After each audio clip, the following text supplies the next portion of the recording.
ছোটো মাছ ধুয়ে বেছে সব মশলা দিয়ে মেখে নিলাম। মশলা বলতে লবণ, হলুদ, মরিচ, পেঁয়াজ কুচি, রসুন বাটা, কাঁচামরিচ, ধনেপাতা, সরিষার তেল সব কিছু দিয়ে মেখে নিলাম।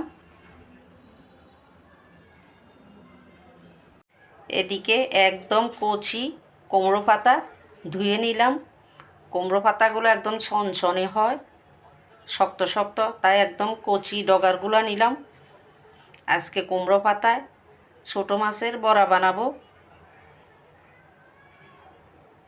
কুমড়ো পাতায় ছোটো মাছ নিয়ে মাখানো ছোটো মাছ নিয়ে নিলাম। এবার বটে নিব সুন্দর করে। বটে নিলাম সুন্দর করে। এভাবে সবগুলো বানিয়ে নিব।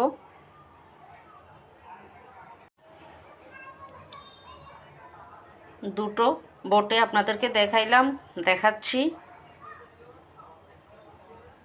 এবার একটা ফ্রাই প্যানে একটু তেল দিয়ে উল্টিয়ে পাল্টিয়ে পোড়া পোড়া করে সেদ্ধ করে নিব।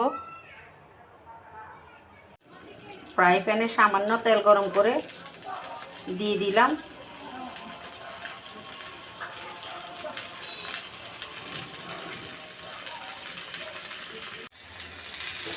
উল্টিয়ে পাল্টিয়ে পোড়া পোড়া করে ভেজে নিচ্ছি।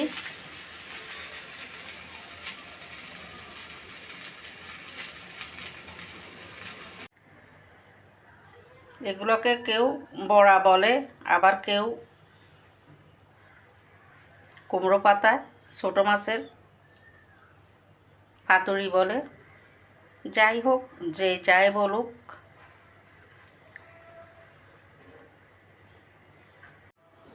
এগুলো কিন্তু পাতাসহ খাবো, পাতাসহ খাওয়া যাবে, তাই একদম কচি পাতা দিয়ে বানালাম।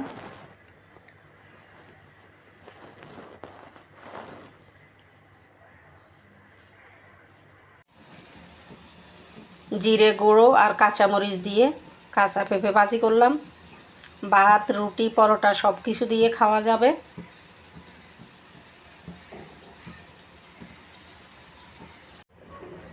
কাঁচা পেঁপে কেটে ধুয়ে নিলাম। এখন চুলায় বসিয়ে ভাপিয়ে নিব। দিয়ে দিলাম লবণ, হলুদ, কাঁচামরিচ।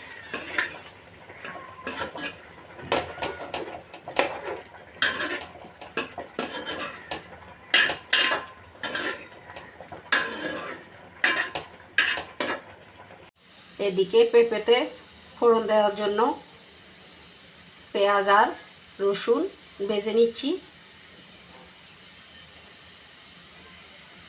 রসুনটা দিলে ভালো একটা স্মেল আসে বা ঘ্রাণ আসে, এই জন্য রসুনও দিচ্ছি।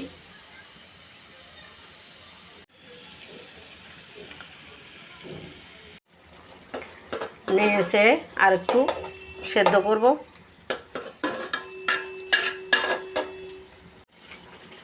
জিরে গুঁড়ো দিয়ে দিচ্ছি। জিরে বাটা বা জিরে গুঁড়ো দিতেই হবে। হয়ে গেল কাঁচা পেঁপে ভাজি।